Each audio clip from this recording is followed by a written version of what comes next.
আমরা পেয়েছি সাবেক বাংলাদেশের প্রধানমন্ত্রী শেখ হাসিনা। আপনাকে স্বাগত জানাই, আপনি আমাদেরকে সময় দিয়েছেন, এসেছেন আমাদের কাছে এবং যুক্ত হয়েছেন আমাদের সঙ্গে, সেজন্য আপনাকে ধন্যবাদ এবং কৃতজ্ঞতা। আমাদের সাথে আরো থাকছেন বেগম খালেদা জিয়া, আপনাকে আমাদের অনুষ্ঠানে স্বাগত জানাই, আপনি আমাদের সময় দিয়েছেন, সেজন্য আমাদের কৃতজ্ঞতা জানাবেন।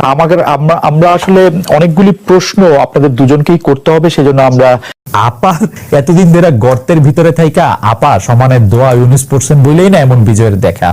পলানোর সময় সেই মানুষগুলির কথাও মনে পড়লো না শেখ হাসিনা।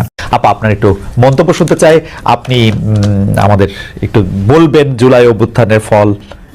দেশবাসীর কাছে আমি বিচার চাই, কি অপরাধটা কি করেছি যে এইভাবে, যেখানে আমি মানুষের ভাগ্য পরিবর্তনের কাজ করে যাচ্ছি, মানুষের জীবন মান উন্নয়ন করেছি। আজকে বাংলাদেশ সেই 2008-এর বাংলাদেশ আর 2024-এর বাংলাদেশ তো এক না। বাংলাদেশের মানুষের জীবন মান তো উন্নত হয়েছে, আমাদের অর্থনীতি আজকে কত কত উপরে উঠে গিয়েছিল, এবং এটা মনে হলো যে এটা আর কিছুই না, এটা আমাদের অর্থনীতিকে সম্পূর্ণ পঙ্গু করে দিয়ে বাংলাদেশকে আবার ভিক্ষুকের জাতি করে দেওয়া, এটাই বোধহয় এদের পিছনে ষড়যন্ত্র। সেটাই হচ্ছে সব থেকে দুঃখজনক, যে দিন রাত অক্লান্ত পরিশ্রম করে বাংলাদেশটাকে যখন একটা জায়গায় নিয়ে আসলাম, আজকে সেখানে দেখি এই একদিকে জ্বালা পোড়া সব কিছু। ঠিক যে প্রতিষ্ঠানগুলি মানুষের সেবা দেয়, আজকে মেট্রো রেলে চড়ে মানুষ কত অল্প সময়ের মধ্যে সময় বাঁচিয়ে কর্মস্থলে পৌঁছাতে পারতো, আবার ফিরতে পারতো। সেখানে ছাত্ররা, চাকরিজীবী, সাধারণ মানুষ সবাই তো যেতে পারতো। সেই স্টেশনগুলি পুড়িয়ে এখন ট্রাফিক জ্যাম, মানুষের কষ্ট। আমি তো কষ্ট লাঘব করেছি, কিন্তু যারা এইভাবে আগুন দিয়ে পুড়িয়ে মানুষের সে কষ্টে আবার ফেলে দিল, তাদের বিচার দেশের মানুষকেই করতে হবে। আমি খালি সকলের সহযোগিতা চাই, আর এইভাবে মায়ের কোল খালি হোক এটা আমি চাই না, কারণ আমি তো বাবা মা সব হারিয়েছি, আমি তো জানি হারাবার ব্যথা কত কষ্ট। কিন্তু সেই কষ্ট বুকে নিয়ে তো ফিরে আসতে এদেশের মানুষের জন্য। এখানে আমার তো কোনো চাওয়া পাওয়া নাই, আমি তো আমাদের ছেলে মেয়ের জন্য কিছু করিনি, শুধু তাদের লেখাপড়া, নিজেরাই চাকরি করছে, নিজেরাই পড়েছে, আমি কতটুকু করতে পেরেছি, কিন্তু আমি দেশের মানুষের জন্য করেছি। আজকে অন্তত মানুষের ভাত কাপড়ের ব্যবস্থা, চিকিৎসার ব্যবস্থা, তাদের কাজের সংস্থা সবই তো করে দিচ্ছিলাম। যখন আমরা এক উন্নয়নশীল দেশে মর্যাদা পেলাম, তখনই এই তাণ্ডব করে ঠিক যে জায়গাগুলি মানুষের সেবা করবে সেই জায়গাগুলিতেই আঘাত। শিক্ষা প্রতিষ্ঠানে হল ভেঙে দেওয়া, সবচেয়ে দুর্ভাগ্য যে ভিসির বাড়িতে আগুন দেওয়া। এর আগেও একবার ঢাকা ইউনিভার্সিটিতে ভিসির বাড়িতে আগুন দিয়েছিল, আপনাদের মনে আছে। রংপুরে সেখানে আগুন দিয়েছে, ময়মনসিংহ কৃষি বিশ্ববিদ্যালয় থেকে শুরু করে বিভিন্ন জায়গায় এই তাণ্ডব চালিয়েছে। রাজশাহীতে এই তাণ্ডব চালিয়েছে। বিশ্ববিদ্যালয়গুলিতে সেশন জট ছিল, আমি সরকার আসার পর থেকে কোনো সেশন জট নাই। লেখাপড়ার মান উন্নত করা, যাতে এখান থেকে পড়ে আবার বিদেশেও পড়তে হবে, সেই ব্যবস্থাও করে দিয়েছি। কিন্তু তারপরেও কোটা সংস্কার আন্দোলন, কোটা তো আমি বাতিলই করে দিয়েছি। আমি আহ্বান করেছিলাম যে একটু ধৈর্য ধরো, হাইকোর্টে শুনানি হবে, হাইকোর্ট যে রায় দেয় না। তারপরেও এই আন্দোলন হবে, আজকে এই যে এতগুলি মানুষের জীবনের ক্ষতি হলো, এতগুলি পরিবার ক্ষতি হলো, এর দায় দায়িত্ব কাদের? আমি দেশবাসীর কাছে সেই আহ্বান জানাবো যে এই ধরনের ধ্বংসযজ্ঞের জন্য এই দেশকে নিয়ে আর কেউ চালাতে না পারি। আমি সকলে সাহায্য চাই, আর আমি চাই না এভাবে মায়ের কোল খালি হোক আর এভাবে মানুষ অসহায় হয়ে পড়ুক। এই হাসপাতালটাই তো আজকে আপনারা দেখেন কত সুন্দরভাবে করে দিয়েছি। কিছু নেই হাসপাতালে, একটা লিফটও ছিল না আমি যখন সরকারে আসি।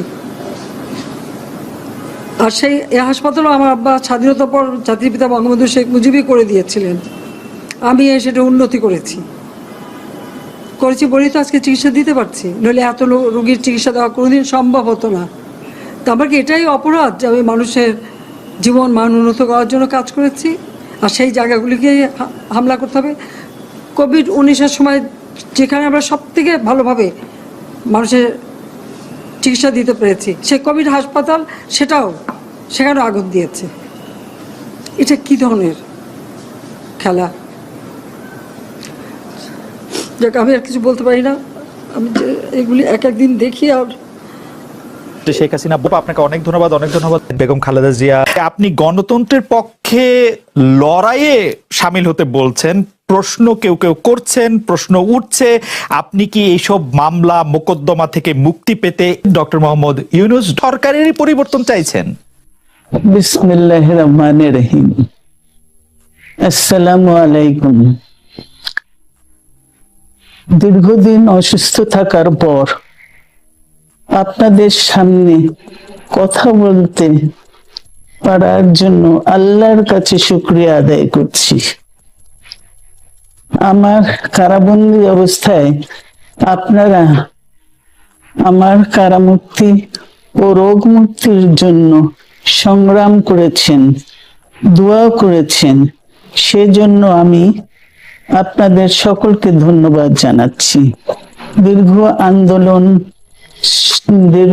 আন্দোলন সংগ্রাম ও ত্যাগের মধ্য দিয়ে আমরা ফ্যাসিবাদী অবৈধ সরকারের কাছ থেকে মুক্তি পেয়েছি। আমি আন্তরিক ধন্যবাদ জানাতে চাই আমাদের বীর সন্তানদের, যারা মরণপণ সংগ্রাম করে এই অসম্ভবকে সম্ভব করেছে। শত শত শহীদদের জানাই শ্রদ্ধা। এ বিজয় আমাদের নতুন সম্ভাবনা নিয়ে এসেছে। দীর্ঘদিনের নজিরবিহীন দুর্নীতি, গণতন্ত্রের ধ্বংসের স্তূপের মধ্য থেকে আমাদের নির্মাণ করতে হবে এক সমৃদ্ধ বাংলাদেশ। ছাত্র তরুণরাই আমাদের ভবিষ্যৎ। তরুণরা এই যে স্বপ্ন নিয়ে বুকের রক্ত ঢেলে দিয়েছে, সেই স্বপ্ন বাস্তবায়নে করতে মেধা, যোগ্যতা, জ্ঞান ভিত্তিক গণতান্ত্রিক বাংলাদেশ গড়ে তুলতে হবে। শোষণহীন সমৃদ্ধ বাংলাদেশ, সকল ধর্মের গোত্রের অধিকার নিশ্চিত করতে হবে। শান্তি, প্রগতি আর সাম্যের ভিত্তিতে আধুনিক বাংলাদেশ নির্মাণে আসুন আমরা তরুণদের হাত শক্তিশালী করি।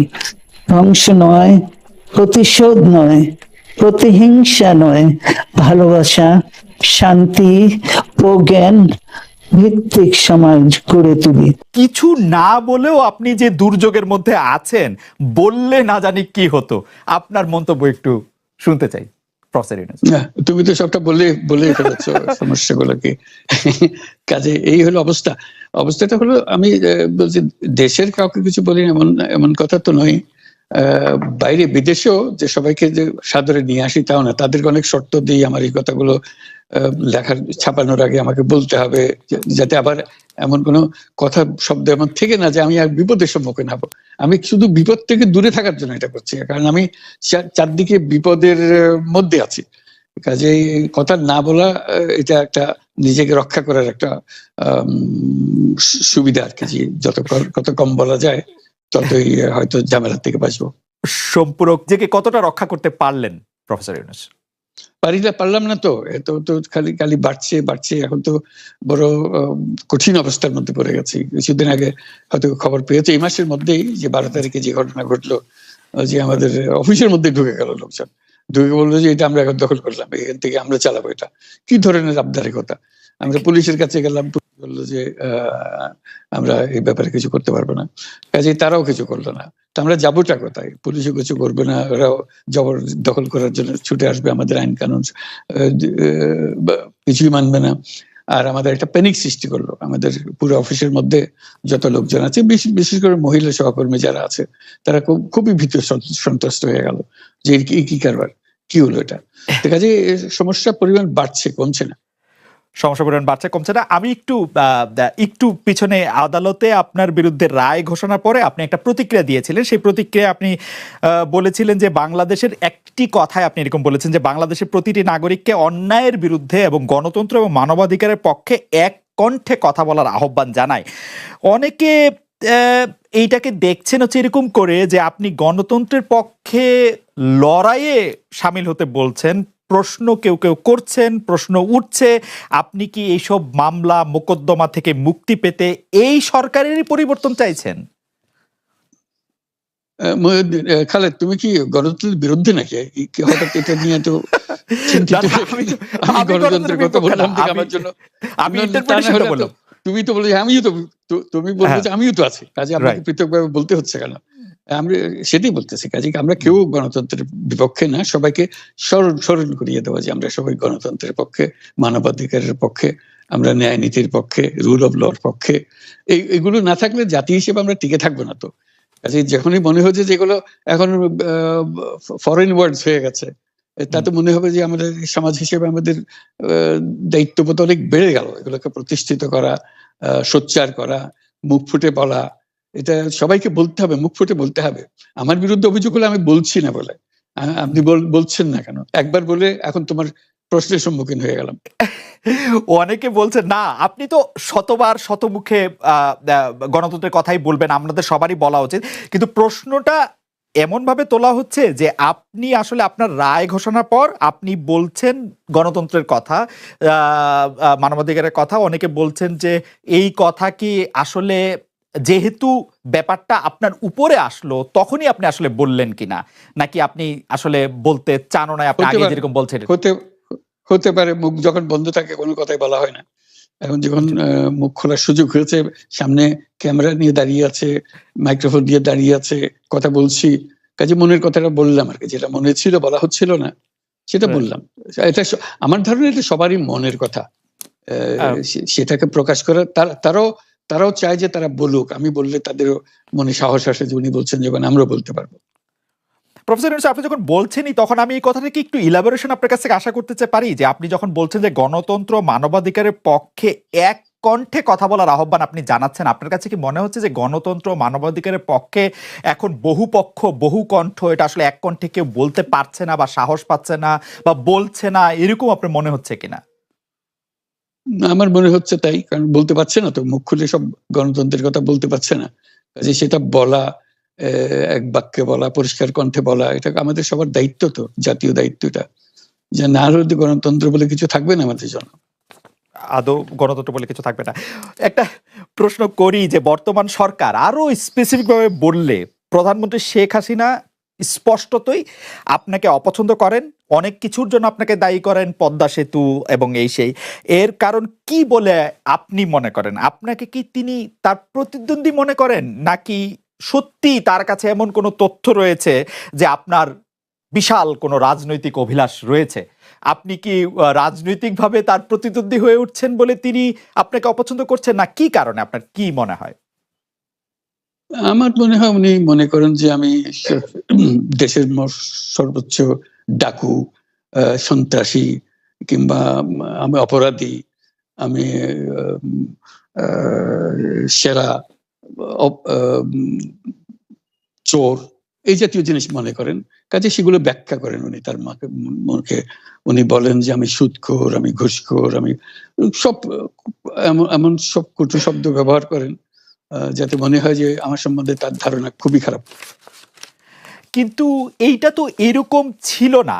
আমরা দেখেছি যে 96 থেকে 2001 সাল পর্যন্ত নানাভাবে এই সরকারি বা আওয়ামী লীগ সরকারি আপনার সাথে, বা আপনি আওয়ামী লীগ সরকারের সাথে একসাথে কাজ করতে কোনো সমস্যা হয়নি। আপনি এইটার জায়গাটাকে একটু, ব্যাকগ্রাউন্ডটাকে আমাদের একটু বলা যাবে যে আপনার কাছে কি মনে হয় কেন এই শত্রুতার বা কেন এই অপছন্দের বিষয়টা একটু সৃষ্টি হলো বা তৈরি হলো? যেই হোক, এটা আমার তরফ থেকে হয়নি, আমি তাকে যথাযথ শ্রদ্ধা করে নিয়ে গেছিলাম আমাদের মাইক্রোক্রেডিট সামিটে ওয়াশিংটন ডিসিতে, আমাদের প্রধান অতিথি করে নিয়ে গেছি, সবাই সম্মান করেছে, কারণ এই মাইক্রোক্রেডিটটা তখন পৃথিবীর সামনে আসছে, বড় আকারে আসছে, এবং এটা বাংলাদেশের অবদান হিসেবে সবাই স্বীকৃতি দিচ্ছে। ওয়াশিংটনে দুনিয়ার সেরা যারা সবাই উপস্থিত ছিলেন, তার মধ্যে আমরা ওনাকে নিয়ে গেছিলাম এই জন্য যে বাংলাদেশের পক্ষ থেকে এই গৌরবটা যেন তিনি আমাদের পক্ষ হয়ে গ্রহণ করেন। উনিও রাজি হয়েছেন, উনিও গেছেন, করেছেন। কাজে এটা স্বাভাবিকভাবে এই সম্পর্ক থেকে যাওয়ার কথা ছিল, কিন্তু কি কারণে এটা ঘাটতি হতে আরম্ভ করলো বুঝতে পারলাম না। কিছুদিন পর থেকেই ওনার আচরণ এবং তার শব্দ পরিবর্তন হতে আরম্ভ করলো। এমন পরিবর্তন হলো এখন আমাকে চোট বদমাইশ ছাড়া আর কোনো বিষয়ে উনি মনে করেন বলে মনে হয় না আমার কাছে।